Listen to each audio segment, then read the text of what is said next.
정부의 이사 주택 공급 대책은 개발이익 환수와 주택가격 안정, 그리고 집 없는 서민의 주거복지라는 정부의 정책 목표와 크게 어긋납니다. 정의당은 정부의 이사 주택 공급 대책의 전면 재검토를 촉구합니다. 이사 주택 공급 대책은 정부 스스로도 공급 쇼크라고 말하고 있습니다. 패닉 바잉을 잠재우기 위한 정부의 대책이 패닉 서플라이라는 것입니다. 이는 그동안 부동산 정책 실패를 모면하기 위한 면피용 대책이라고밖에 볼 수 없습니다. 선거를 앞두고 부동산 기득권자들의 공급 논리에 굴복한 것입니다. 깊은 유감을 표합니다. 제일 먼저 눈에 띄는 것은 압도적 공급을 위한 압도적 특혜입니다.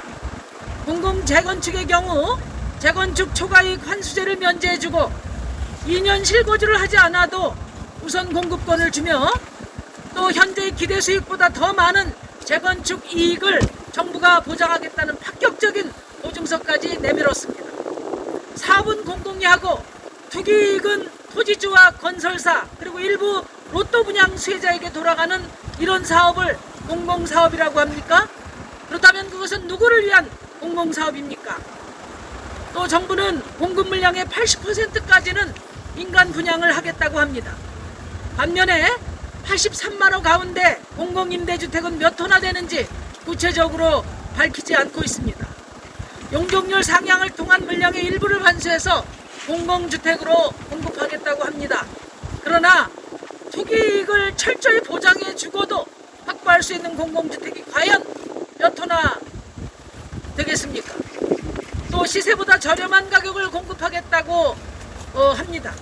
그 가격이 문제는 20, 30대 신혼부부, 집 없는 서민이 감당할 만한 가격인가가 핵심입니다. 9억 원 이하 특별 공급 비중을 늘리겠다는 게 대책에 포함되어 있는데 분양가를 9억 가까이 책정해 놓고 시세보다 낮은 가격이라고 우기지 않을까 염려됩니다. 결국 기대에 부풀은 20, 30대 무주택자들도 돌려세우는 기만이 될 가능성이 매우 높습니다. 문재인 대통령께서는 압도적인 공급 정책의 필요성으로 1인 가구의 급격한 증가 등 세대 구성의 변화를 말씀하셨습니다. 청년, 1인 가구, 저소득층 이분들의 대다수는 시세보다 저렴한 가격으로 공급한다 하더라도 당장 주택 분양의 기회를 갖기 어려운 분들입니다.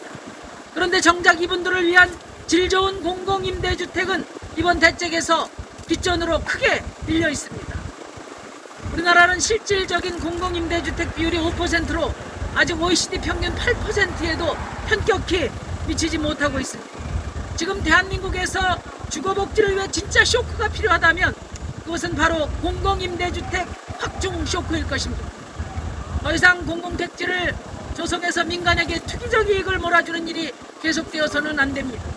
공공택지는 오로지 공공주택을 위해서만 사용되어야 할 것입니다.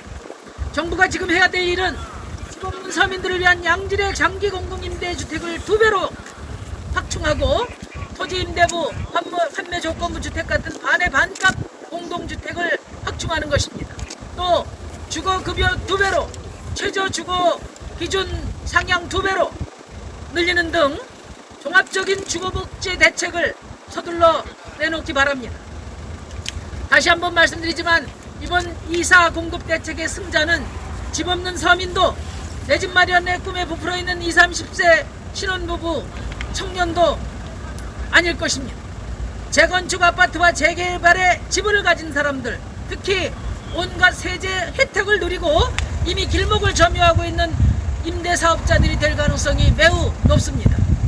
그리고 서울을 비롯한 도심 역세권, 재개발, 재건축 지역을 중심으로 땅값, 집값이 더 오르면서 부동산 가격 안정에도 기여하기 어렵습니다. 이사 공급 대책 전면 재검토를 촉구합니다. 감사합니다.